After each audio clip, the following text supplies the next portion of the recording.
Can you say go orange? Hello. Yeah, go orange. Go.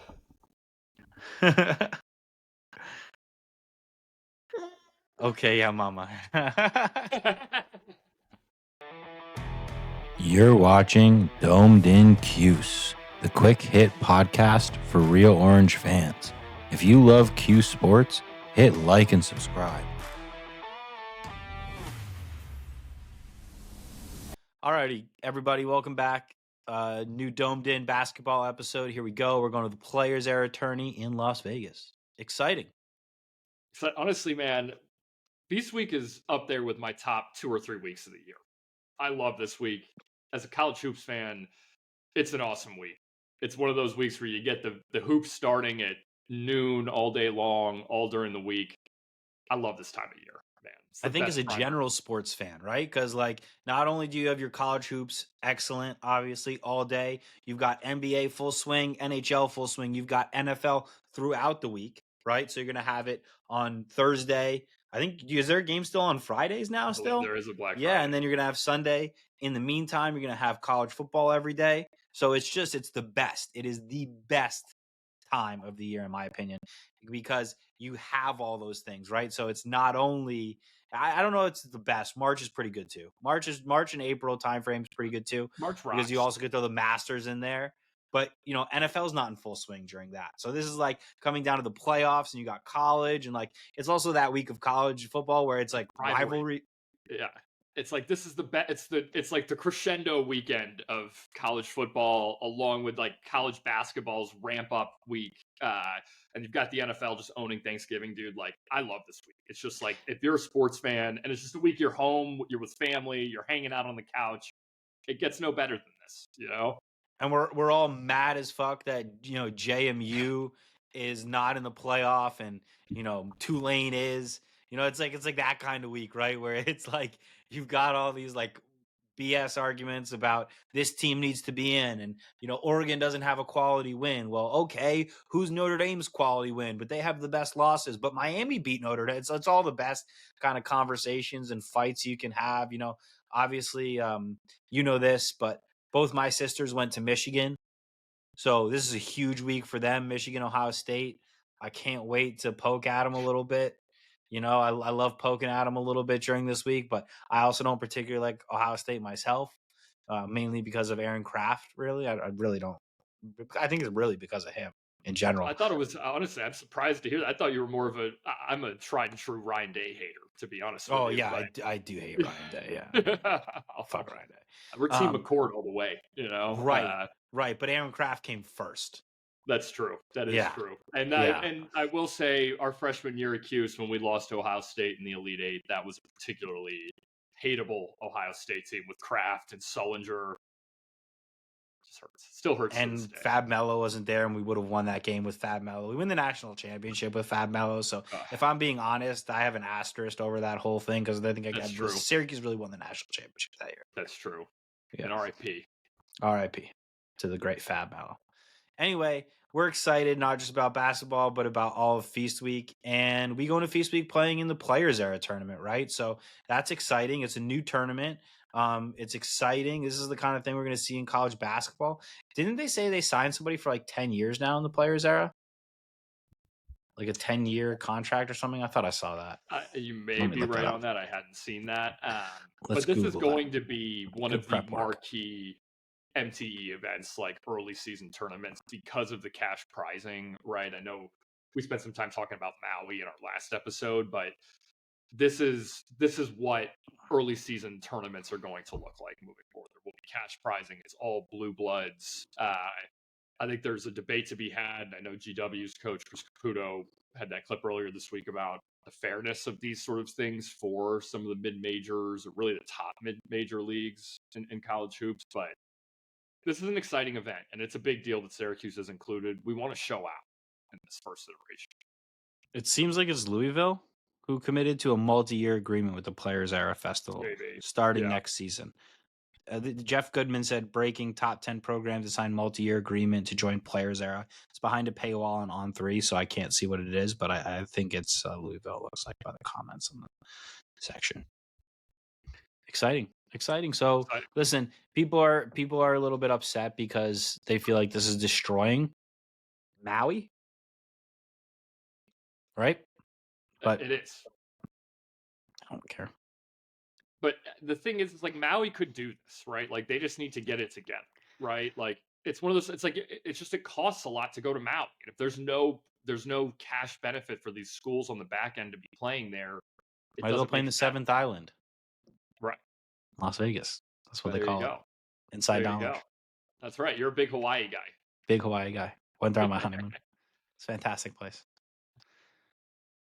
Yeah. So I mean, that's pretty much what we're looking at this week. I think we're both excited to see what this team has. I think we're both pretty optimistic about what this team has, right? In terms of Syracuse and what we can show this week. I think we both come into this week feeling good about Syracuse and excited with the prospects of what could happen, right?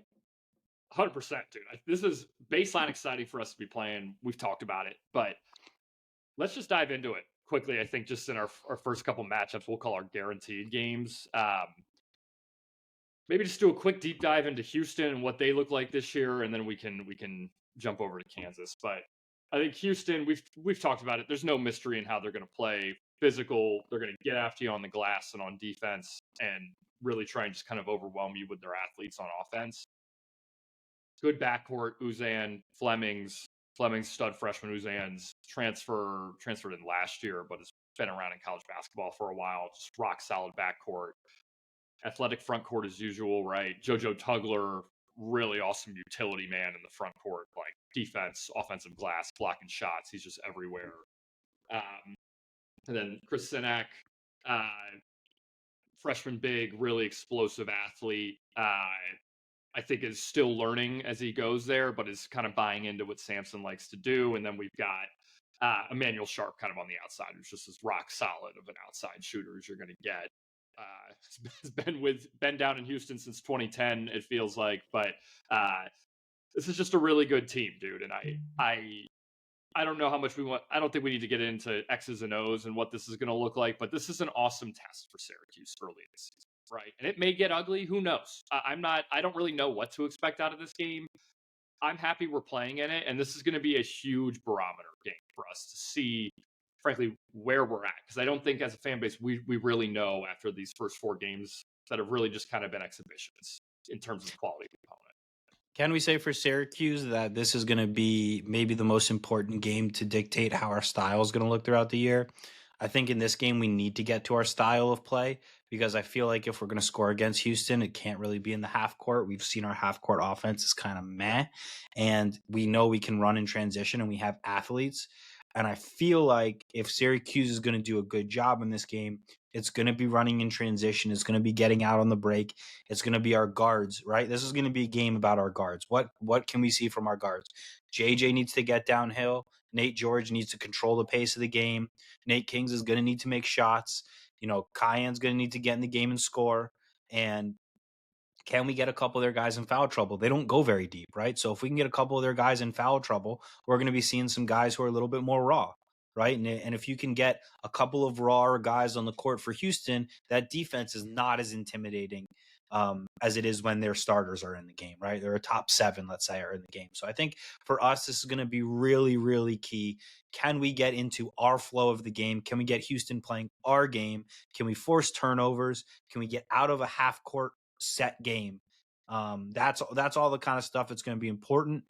The downside of this game is really going to be they're going to be physical, and we're young, so how we react to true physicality right now is going to be interesting because I don't think we know. The one thing I'm hopeful about is that we do have a guy like William Kyle, right? So William Kyle, I think one of the things that he's brought to this team is kind of an attitude of like, nah, I'm here. I'm not going to be pushed around. Like I might be a little bit undersized, but like I'm a big guy. And I'm going to play like a big guy, right? So I feel like he's brought that attitude, especially against lower competition. I hope we can see that same thing when the competition kind of steps up. 100% agree across the board. And like you talked about, we need to get out in transition because that's where we can honestly, we look efficient and we look good offensively. You got to rebound the ball to do that. And Houston makes it tough, right? Like They take teams out of transition by just crashing the offensive glass with abandon, and so we gotta rebound the ball. That's the first way we're gonna kick that off. And on the opposite side of that for us, it's like we had a little bit of trouble in some of these games now of, especially that Drexel game. I think it was the one where we had the most trouble, which is we're kind of that in-between team that wants to leak out on the break quickly, but you also have to rebound the ball, right? So it's like you have guys who want to leak out and go because that is the style we want to play, but you have to make sure that rebound gets secured. So it is a little bit of like it's a little bit of a moving target at times, right? And so that's going to be a key is, can we do a good enough job rebounding while still kind of leaking out and cheating a little bit to make sure we can get out on the break versus them? And can we do a good job of mixing in both without getting crushed on the boards defensively, but also without completely halting our offense to be only half court? Because even if we rebound perfectly, but we just play a pure half court game against Houston, that's going to spell trouble for us, in my opinion, because we have not been efficient in the half court. So we need to get out in transition. We need to try to leak out. But then again, if you start leaking out and they start dominating you on the defensive boards, well, now we're in trouble again. So it's going to be a little bit of a moving target, I think. I totally agree. And I think like the one other thing too, I think you've gotten at it is it's a 5-man rebounding effort, right? Like Houston's guards crash and they crash hard. Like there's no off moments from the guard position at times. And I know like it's something that used to drive me nuts. Like when we used to play zone years ago, like sometimes our guards at top would just fall asleep. Like you cannot do that against Houston. This team, they are going to crash. They're going to make everybody pay attention. And so, yeah, man. And I think the other thing too is I hope we look healthy going into this game. Obviously, like Betsy appears to be out of his boot. I know there's been some rumblings. I think that Donnie might be a little bit hobbled up. I thought he may have looked a little hobbled in that Monmouth game. So hopefully we're healthy going into this game. We've got a nice break going in here. Overall, I think this is just a really good game for us to be playing early in the year. And we're going to have a chance to, after this, to regroup and play another quality team in Kansas right after. That I think, regardless of how this goes against Houston, we've all kind of realized is a very winnable game against Kansas. And so this should be really, it's almost what I'd like to call like a 4-down territory sort of thing. Like Houston is a big game. We need to prepare well and show well in that game. But we also need to carry everything from that game into the following. And whether it goes good or bad, we need to take things away or we need to just implement what goes well into that Kansas game for sure. Let's dive into Kansas then. No Peterson for them. It's a big deal. It's a big deal. Best guard since Vince Carter? Kobe? In my opinion, I think best guard college prospect since Vince Carter. Like I'm of the leader of the bandwagon. I think the kid's awesome. And if you go back and watch some of his old high school tape, like this kid is just like, he's a guy. He's just like a wing. You can put the ball in his hands and he can create an entire offense out of it. But he's not playing. And I don't know that we have a great idea what this team's really going to look like without him. We saw that one Duke game. I think it's hard to take a lot from that. I know they played Duke closer than anticipated, but I think Duke has a lot of young players and it's hard for them to get up for that game knowing Kansas's star is not playing. And so, but I don't know, because I'll just interject there and say that, the line was 7 when he was potentially in the game. When they knew he wasn't in the game, it immediately moved to 11. The game finished at 12. It was a little bit closer than 12, but it still finished right on the number. So to me, that's a sign of like they kind of played exactly how we maybe expected them to play. But, they were a 4-point line movement without Peterson. That's a significant line movement based on one player not playing. It's significant. It's about as significant as you're going to see. And the rest of this team is like, fine, right? It's a team that was honestly built to complement around Peterson, right? They wanted to kind of use him as their playmaker and he's going to kind of run the show. I think top to bottom, they've got a lot of solid players, but no one who I think should really be somebody we should be worried about taking over the game as long as we're disciplined. Like just kind of going through the lineup. Melvin Council, Trey White in the backcourt, like good players, right? Council was a Bonaventure guy we looked at Cuse. Really good driver, slasher, can be a little out of control at times getting to the rim, but he puts rim pressure on. Like good penetrator. Not a great shooter. Hopefully he doesn't get hot. Not a shooter. Yeah. No. But a guy that you can't just leave wide open. You know, like There's nothing else. I think I hate when you dare a decent or mediocre shooter to shoot. You don't need to like get his confidence. Play defense. Don't overly close out. Don't close out too aggressively. But let's not also let guys get confident, you know? Right, because also then once you start making shots, then you're getting to the rim easier, and then everything's starting to fall. Yeah, no. Exactly. But anyway, so Council's solid, but is a flawed guy in sort of an overall game context. Trey White's really solid player, like was good at Illinois, but is more of a role player, right? Like he should be a guy who's like a third, fourth option on a team, like can do a little bit of everything, but if you're relying on him to score 20 points a night, your offense is probably going to fall a little bit short there. But he can do it on any given night. He can put up 20. So you got, again, like you can't just fall asleep and be like, oh, Peterson's not here, we're good, right? You're like Trey White is a legit Power 5 starter. Like he's a good player. Right. And then, it's kind of rounding out the lineup, like Rosario, Tiller, both young guys, freshmen, both good shooters positionally. I think will be very good players in time at Kansas, but right now they're going to be streaky, right? And if you can just prevent them from getting easy looks, good looks early in the game, I think you can kind of manage what they're going to contribute out there. And then I think the guy we've got to make sure we're focused on just in terms of knowing where he is on the court is Flory inside, right? He's the big guy, 7-footer, athletic in terms of vertical athlete, like big time lob threat, catches balls top of the box. Like they are looking for him rolling to the rim. Not a traditional back to the basket player, though, right? And not someone they really want to feed the ball in the post 20 times a game. And so it's going to be kind of managing how we handle him in pick and roll situations, making sure we're tagging him and help. Like we can control him, but it's a guy that we just need to make sure does not wreck the game for us in pick and roll situations. And we got to make sure we manage him as a lob threat. The key for me in this game, and I think you're kind of touching on it right now, is we have to make sure that we can control the amount this team from the guard position gets to the rim. Because if they start getting early penetration in this game, Kyle's going to come over and try to block. And even if he blocks it or they put it up on the rim, Flory's going to get the rebound. He's going to dunk it on you, right? So it's like you have to make sure. And if they start, being able to get guard penetration and then they're able to kick it out to those shooters who, maybe aren't guys who can create for themselves at this point, but are guys who can fill it up. If you leave them open for three, then you're in trouble, right? So it's going to be a lot of like, can Nate George stop the penetration? Can Kai and Anthony not get burned? Can JJ not fall asleep on shooters on the outside, right? It's a lot of that. So that's where I think our worry is against them, is making sure you're awake defensively.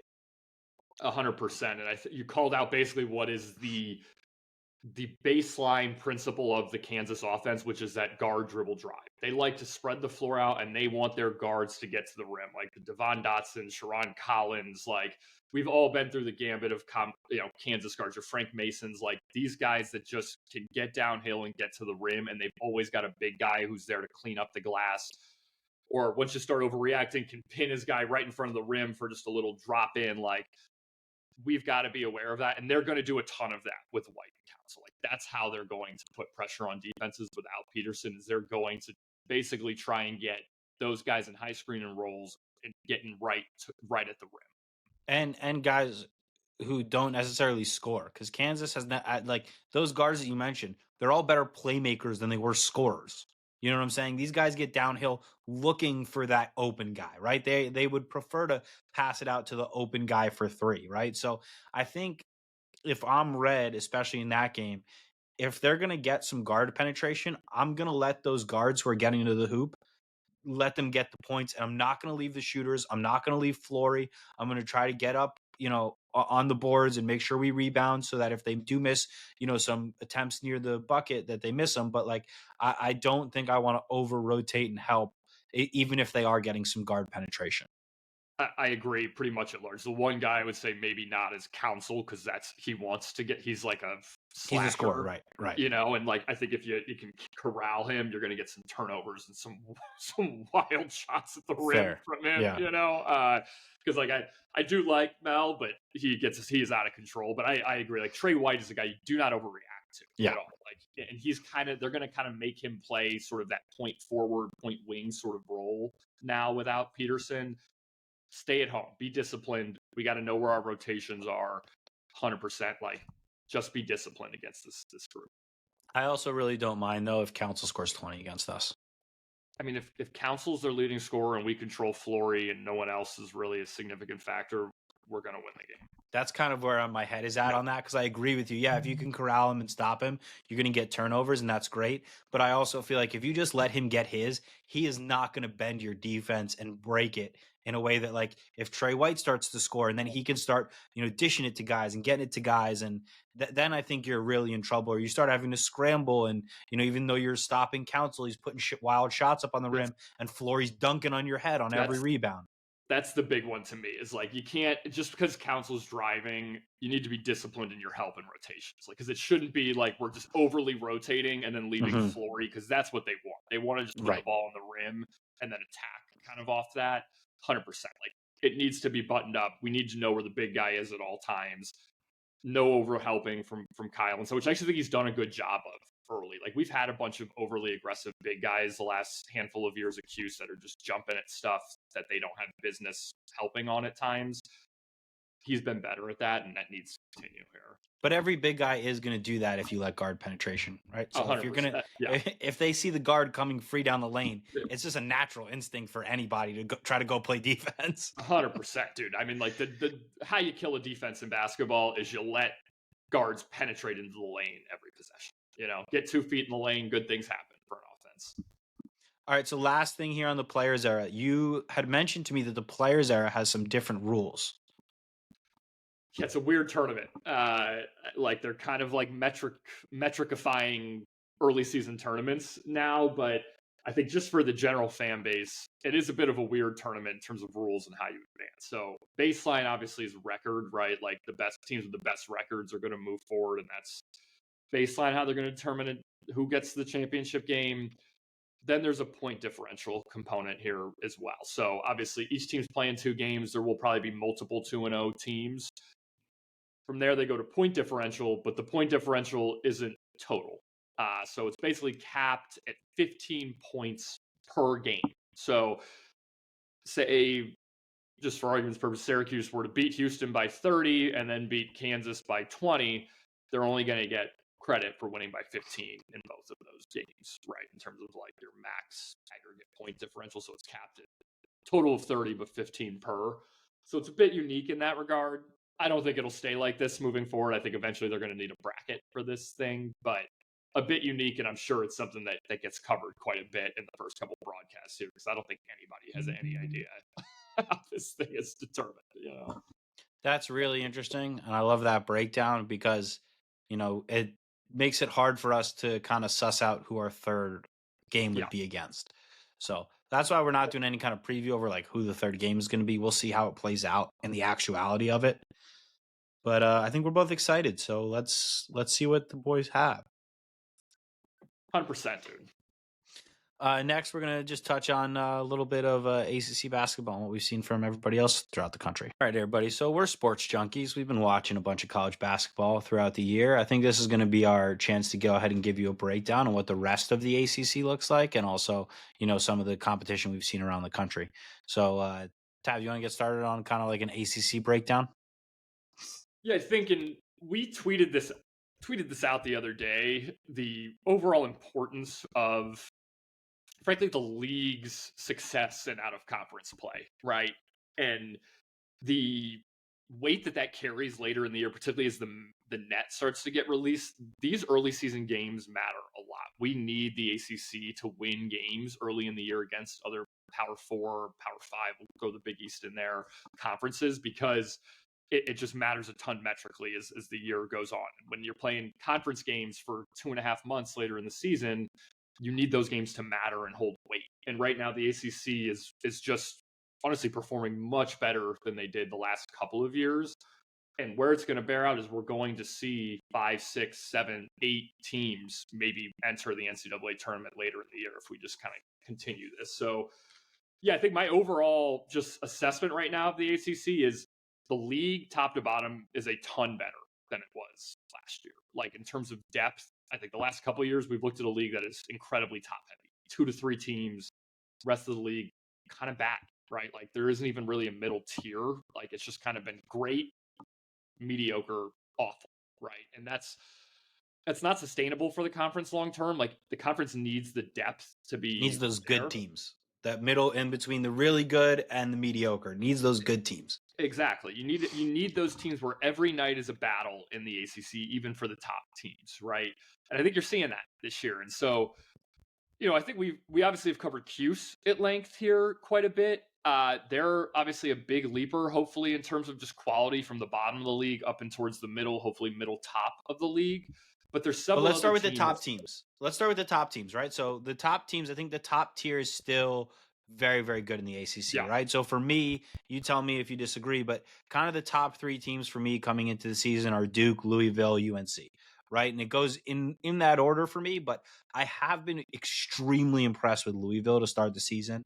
Big win over Kentucky, and then kind of a crazy game against Cincinnati where, they didn't start great. They missed I think their first 10 shots, and Cincinnati looked like they might run them out of the building, but Louisville ended up getting hot and ended up covering and still winning. So Louisville, I think, is really excellent. Duke, I think, has been, as advertised. They're obviously very, very young. And again, Duke has always kind of done this when they've had the freshmen in recent years, which is they start looking good. And as the season goes on, they tend to get very, very good. So we'll see where that goes from here. And then UNC, I think, what's his name? Caleb Wilson, the freshman they have. That kid to me looks like a game-changing type player. So those 3 teams for me are really the top as it goes. I don't know about you. I agree. I would put NC State in that bucket as well. NC State has been very impressive to start the year. Will Wade has infused that team with obviously a ton of money and talent. Darian Williams may be the ACC Player of the Year from that team. But isn't awesome. Quadier Copeland on that team? Q is on that team. Can't be that good then. Can't be that good then. But no, I really like NC State as well. But I agree, dude. Those 3-4 teams, those are 4 top 15 teams. They'll be there all season long. That's really good for the league. And then, we'll get into it in a second, but there's a whole other set of probably 5 to 7 teams that are going to be knocking at that door all season long. And I think so. Let's get into that. Let's get into that layer because I think that's hopefully where Syracuse falls, right? I think we're both in agreement that is hopefully the tier for Syracuse, kind of that second tier of the ACC, who on any given night could beat anybody, is probably not as elite as Louisville, NC State, Duke, or UNC, but could give those teams a good game any given night. Totally, dude. So yeah, I throw Syracuse in that bucket hopefully right now. I've been impressed by SMU early in the year. I think they're a really solid backcourt with Boopy Miller and a few other guys there. Just a really solid team. NEFL's doing a good job building that program. And then I think the 2 Virginia schools are frankly a ton better than they were last year. Obviously, UVA, Ryan Odom coming in is a big European flavor with that team, right? DeRitter, 22-year-old freshman, is one of the best players in the country there for UVA. That team is much improved, and it's a completely different stylistic group than they've been. This team gets up and down the floor. They're a fun watch, and that will be a top 25 team this year. I'm fairly certain of it. And then Vatek, dude. They've got the Greek phenom, who Mike Young is basically saving his job on, and they built a really nice complementary roster around him. They're playing the way that I think Young has wanted to play at Tech for a while. They're playing more like his Wofford teams, which were much more free-flowing when he had just more shooting talent on the outside. This team is pretty good, and they're going to be in a force offensively in the ACC. We're already at 8 teams we've talked about now, right? And that's before we've even gotten to Notre Dame, who's very solid as well, who I like. Miami, who's going to be better this year. Wait, so time out there because I'm a little confused. Is that rounding up your good bucket there? The Virginia teams, SMU and Syracuse, is that rounding out your next solid bucket? That's what I'd call my I'd say firmly in that next bucket. And then I'd say there's 3 or 4 more fringe teams that I think are that right could jump there. Up there, right? So let's jump into those. Let's jump into those. I think Notre Dame is in that bucket. I think Miami's in that bucket. I think Florida State may be in that bucket. They look a lot better. I mean, to be honest, even teams like Wake, Stanford are better than I thought they were going to be. I don't know what we're going to get from Clemson all year. I think Georgia Tech is bad. To be honest, you think so? I think they're gonna struggle. I think they're gonna struggle a little bit. Their guards are just not quite there. But I thought they were okay like, against Georgia in that game. that's the thing is then they play Georgia in a couple possession game all night long, and it's like, dude, the depth of this league is so much improved. It's wild how much better the depth of the league is. Like we've just basically named 3/4 of the league at this point. Right. Now. So now let's get to the bad teams, right? Because I think that leaves you a little bit clearer of the picture. And like now, instead of last year where we maybe were mentioning 5 or 6 teams, we're going to mention, I think, 3, right? So for me, it's Boston College, it's Pitt, and I guess that's really it for me because I think the rest of the teams are fine. Yeah, like we'll end up seeing where Georgia Tech and Cal land, in my opinion. Right. I think those teams might be bad, but like from right now, early assessment, the 2 bad teams look like Pitt and BC. You know, but then again, Cal's only lost this season. They're 5-1. Their only loss is to Kansas State in a 1-possession game. I think Kansas State's a fine team, right? So fine team. And they were getting blown out for a while in that game, but they made it close. Like this league is so even and like we touched on Stanford. Like I thought Stanford was going to stink. They've got a point guard who's now averaging 25 a game as a freshman. Like the league is there. They've got the coaches. Like you're watching the floor of the league and the sport as a whole. Candidly, race. The talent level in the sport is so much higher than it was a year ago and 2 years ago. The NIL impact is happening, and you're seeing schools in the ACC, right, who have the money to put towards this sport. It's materializing there. The teams are just candidly better than they were the last couple of years, and it's really, it's just a huge improvement for the league moving forward. Whereas the last couple of years, it's like, what is the ACC is going to be good at? Like I don't know. Yeah, but if we look to last year, right? So just to look at last year, like Miami was 3-17 in the league. Boston College was 4-16. NC State was 5-15. Cal was 6-14. We haven't even mentioned Syracuse, who we both thought were terrible last year.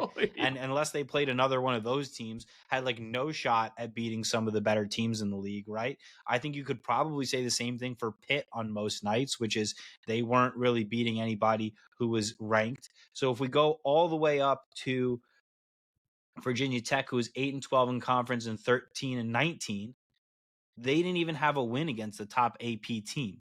So then the first team that you have to go to have a win against a top AP team was Georgia Tech, who is 10-10 in conference and 17-17 in general last year. And they were really 14-6 at home and then 2-9 on the road. So they were really decent at home, and they were able to, and obviously we have one of their better players from last year, Nate George, right? And then we have another guy, Kier Suare, who's also on that team, right? And they're both on our team now. But like, you know, that's the first team that you could look at from last year that was at all like even somewhat competitive against the top 25 and above teams. And you're getting to the top half of the league. I think Georgia Tech finished top 8. Yeah, dude. It's wild. They finished 8th in the ACC.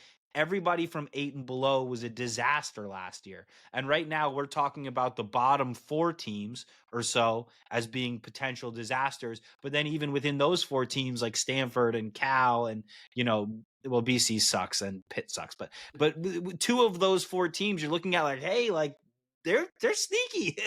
Right, exactly. Like, these are real basketball teams. You know, it's like it's not like they're just throwing out a bunch of bums. Like there's real guys on these teams, and it's like, yeah, dude, I'm excited. It gets me really, as someone who is very passionate about this sport and wants obviously to watch good conference play for Cuse when we're playing. Like, this is really good. It's really good for the league, for Cuse, for the sport as a whole. The talent level is improving, right? We're getting got the infusion from Europe. The NIL money, keeping your fringe first round, second round prospects in school, it's starting to really materialize, and you're getting a better product. The league is just getting a ton better, and what it's going to make is it's going to make for a great winter and early spring in terms of college basketball. Like, we are going to be playing some awesome games starting in January, all league long, and it's really good for the ACC. Yeah, and great ACC games too, because I think last year, you know, a lot of the games I was tuning into when it came to that like February period, dude, I was watching the Iron Bowl. You know, 1 and 2 in the nation. You're seriously, dude, and like go look at like the late season ACC games that are like, you know, it's like UVA and North Carolina should mean something in February, right? Like It just did. And It didn't. so this year, I'm really excited for just what the quality of the league looks like. It's going to make it a tougher run for Syracuse, but that is good. We want to be playing better competition. It's a better thing for us that if we go 11-9, 12-8 in conference, that's a tournament season. And that's not what it's been in the ACC. The only good game, in my opinion, towards the end of the ACC last year was there's two good ones, and they both involved Duke, and they were in the ACC tournament. They were the games they played against North Carolina and then Louisville on back-to-back days, where North Carolina gave them a pretty good fight. Con Knippel ended up having a big game there, 17 points, and they won by 3 versus North Carolina. And that was really what sealed North Carolina in the tournament last year, that 3-point loss. And then they played Louisville in the final. And like those were the only two like fun games to watch kind of coming down the stretch. The rest of it just felt like, yeah, Duke's going to win every game. I mean, like if we just go down who they played from February on, they played Syracuse, smoked us. Clemson, they lost, but like it kind of felt like whatever game. Middle of the season was their only loss like in the whole new year for Duke. And then Cal, and then Stanford, and then Virginia, and then Illinois, which isn't even a conference game, and then Miami, and then Florida State, and then Wake Forest, and all of those were blowouts, and that leads you into the ACC tournament. And it was like Duke wasn't even tested, and yeah, Duke was obviously sick last year, no doubt. But like you're sitting there in February and March being like, there's not one quality game where Duke's about to go into the ACC, going to somebody else's gym, and I have to tune in because it's going to be freaking awesome to watch. There was zero of that in the ACC last year, which is so sad. Totally. It's also kind of why Duke shit down their leg the one time they played a close game all season. Like, like they couldn't close out Houston at the end of that game. Like it was like they'd never done it before, and they kind of had it. Right. Like, it's not good. Like you want the tune-up games in league, right? Like it matters. Like not to bash them, but like I think it's been a problem for Gonzaga for 15 years now. Like that they don't play competitive games for 2.5 months, and then they've got to turn it back on against like teams that have their talent level again, and it's not easy to do. It's simply not easy to do. And so it's kind of why I liked how our schedule is set up this year, right? Because hey, we came in with a bunch of cupcakes to start the year. Good, we got the guys some confidence. Then that Monmouth game happened, and it's like we have to find a way to win a game where we don't have our best stuff. This team is closing fast, despite the fact that we got the lead. The refs and the calls are going against us. It was kind of like that's why when everybody was freaking out, we weren't. Because it was like, this is kind of the experience this team needed against a team where you're going to find a way to win, right? Which they did. Yeah. Good job winning the game. But you needed that experience of like, things aren't going well. Let's just find a way to win and get out of here, right? Exactly. Like you're saying, Duke didn't have that last year. And despite the fact they were a sick team, when it came time for them to do that in the tournament, they weren't able to do it. And so I'm feeling like, yeah, we got a little bit of that now. We're about to step up our competition, players era, and then playing Tennessee. And then we're going to go back to playing a bunch of cupcakes. And hopefully we'll gain some really, really good experience coming in this next week and a half where we play some really good teams so that when it comes to ACC time and you're in tough games in big buildings, in big moments, you've had a little bit of that to start the season. Exactly. Totally agree. I don't know, man. I'm really excited to play in this tournament. I really am. And I think we've talked about, I'm excited just for the league to continue, hopefully, to show out well in non-conference play. Again, so, I don't want to beat a dead horse, but it does matter so much in these early season games. While the season feels like it's just starting to heat up, at the end of the year, it's not weighed any differently, right, than the conference game you play in February. So these games really do matter. And I agree with you, man. I have no issue with the end of that game was not pretty. We did need a little bit of that, right? Like we've played 3 or 4 games now where we just haven't been tested at all. Like we needed to feel it a little bit. Like we needed a little game pressure. I honestly anticipate, and maybe I'll have to eat these words, but I'll put it out there now. I anticipate we come out and play a really good first 4 to 8 minutes against Houston. I don't know if it'll sustain, but I think that last 6-8 minutes against Monmouth, if used properly, is exactly what Red should need as a coach to be able to get the boys bought in for a few days heading into Houston, right? Like, sort of like kind of what we saw like from Fran against UConn, right? You know, like where it was like horrible, like not a horrible win, we'll call it. Like it was an ugly win, but it's always better to learn in a win. And then we came out against Clemson a couple weeks later and we looked fucking awesome, you know? I'm hopeful that's what we see. I agree. I think it's great, like teaching tape, right? Like it really is, Totally. and it also gives, like what you're saying, it gives Red that chance to get a little buy-in of like, hey, don't get bigger than where you're at. We're where we're Totally. at. Don't get bigger than where we're at. Keep your 2 feet on the ground and keep going. So let's switch into something fun here at the end. Let's do a little bit of some predictions for the season, right? Like where are we going? So I want to hear your ACC champion can't choose Syracuse. I want a dark horse who you think could make, a run in season, but then also could be like a dark horse tournament team come ACC tournament time. You can't choose Syracuse. And then I want to hear how far you realistically think Cuse is going to go in the ACC tournament. So let's start with a champion. You can't choose Cuse. I'll go first. I'm worried we're going to take the same team here. Well, you know who I'm going with. I love Louisville. I've been so impressed with Louisville. I love the coach at Louisville. I love the team. That freshman kid, Brown, he's insane. Awesome. He gets to the hoop whenever he wants. He could shoot it. They've got a ton of guys there. They call their guy Baby Jokic, which I was getting so mad to you about because he sucks. He's not Jokic, okay? Like, we can't just throw around the term Baby Jokic. We're starting to do that. Like everybody's Baby Jokic all of a sudden just because they're slow and they make nice passes. This guy doesn't rebound. He doesn't shoot. He's not Baby Jokic. But besides that, I really, really like Louisville. They're filled with athletes on the wing. They've got a bunch of guys who can go out and defend. So like you can throw bodies at people. They've got a couple big guys, even though Baby Jokic sucks. The Egyptian magician is what I think they should call him. But either way, they've got a few guys that they could throw around. And I really, really, really like Louisville. I agree, to be honest with you. I agree. I think that's the best team in the ACC. I honestly agree with you. I think Louisville, top to bottom, has the best roster. That backcourt is, in my opinion, is the best backcourt in the country. You got Brown and Conwell back there. I love, that's the backcourt of my dreams, honestly. Like, you just got 2 awesome guards and, one that's wired to just get everybody involved and score. And then you got Conwell, who is a scorer first and foremost. And they just got such a nicely balanced roster around them. I really love that Louisville team. Like, we were watching that Cincy game together. They were Louisville could not have played a worse first 10 minutes of that game. And we're texting. It's like Cincinnati should be up by 25 points right now. They were up 9.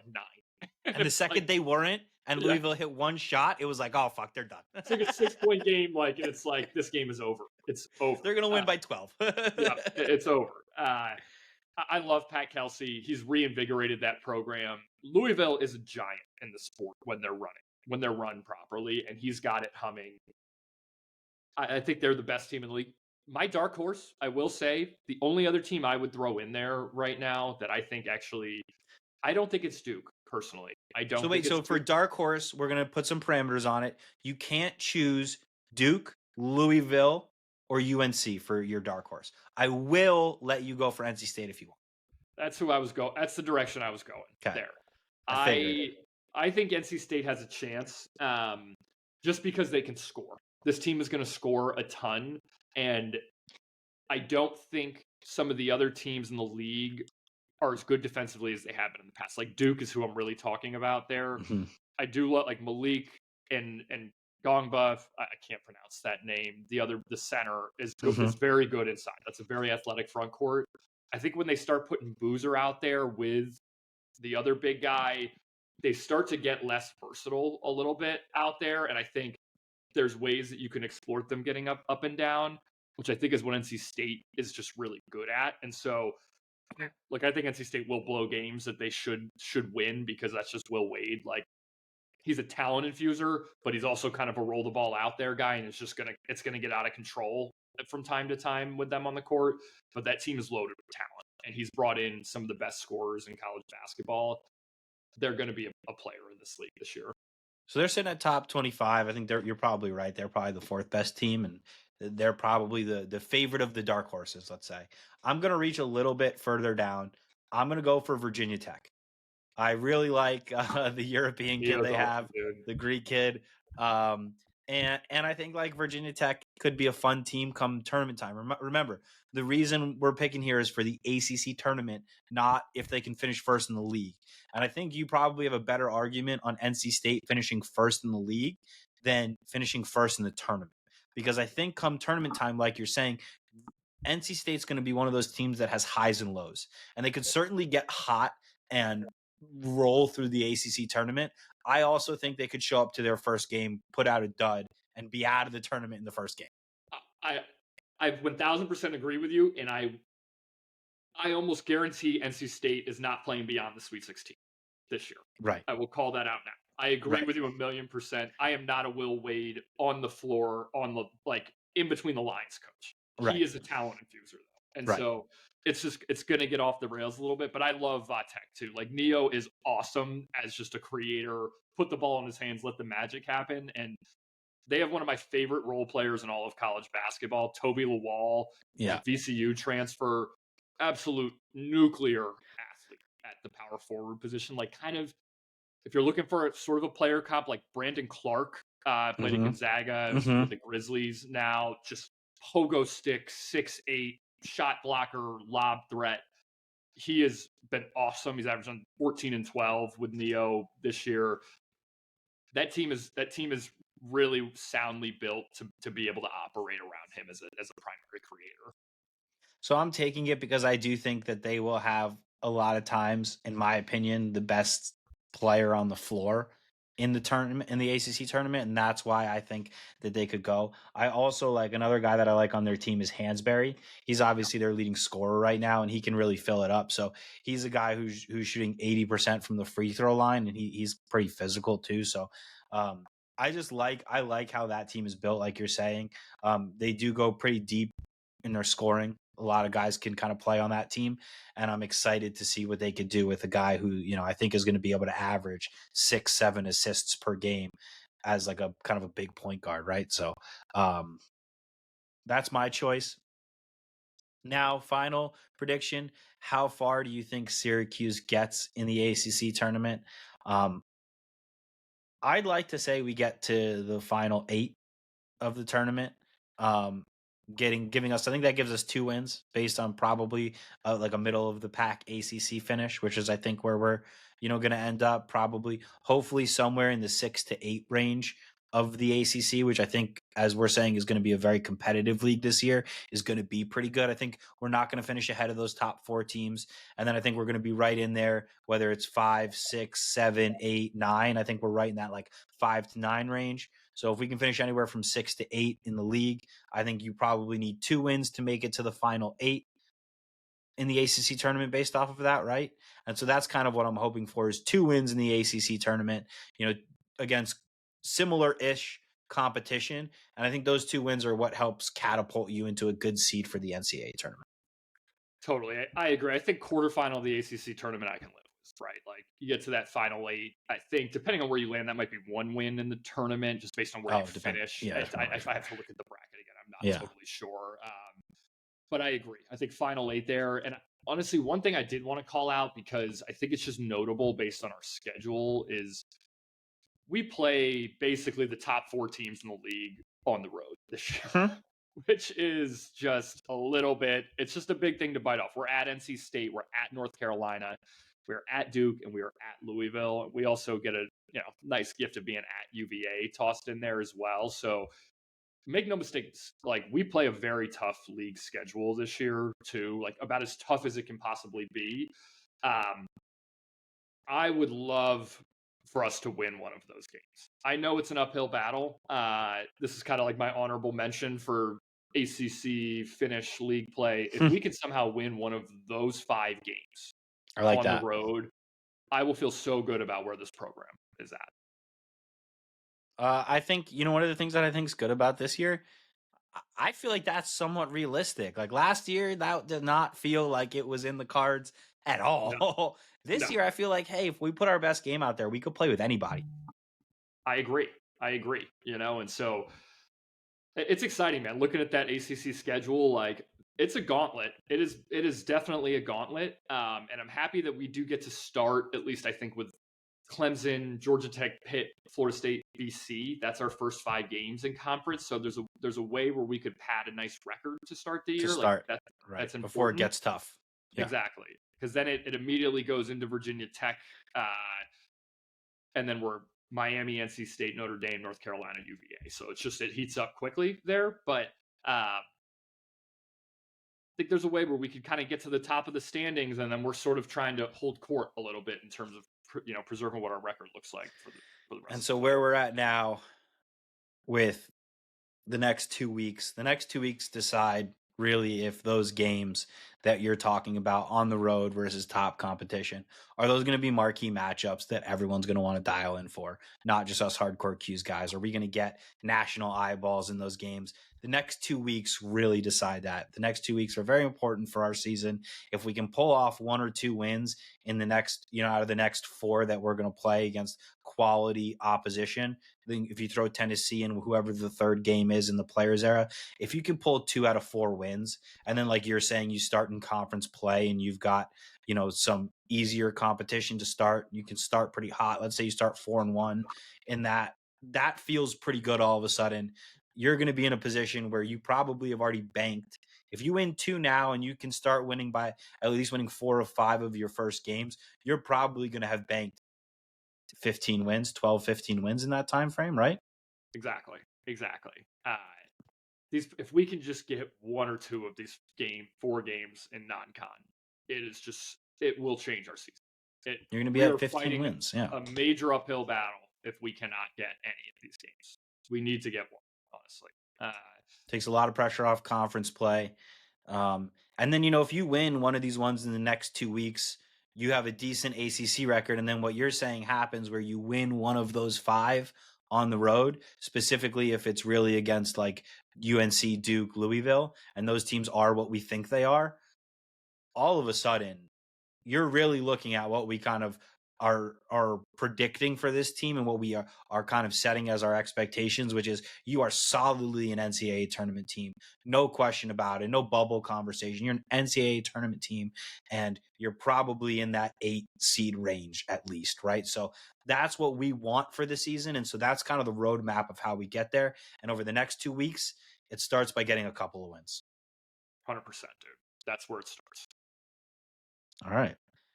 Last thing, let's just message it out there to the Syracuse fan base. Don't be afraid to be excited, people. Don't be afraid to get up. Seriously, let's enjoy the season. Let's enjoy the season. The boys we used are to back be big dogs. Yes, exactly. Oh. Exactly. You got your big dog shirt on right now. Yeah, Black Dog. Love the Black Dog. Shout out Martha's Vineyard. Shout out the Cape. Black Dog's big awesome. Vineyard guy. Big vineyard guy. Big wine guy.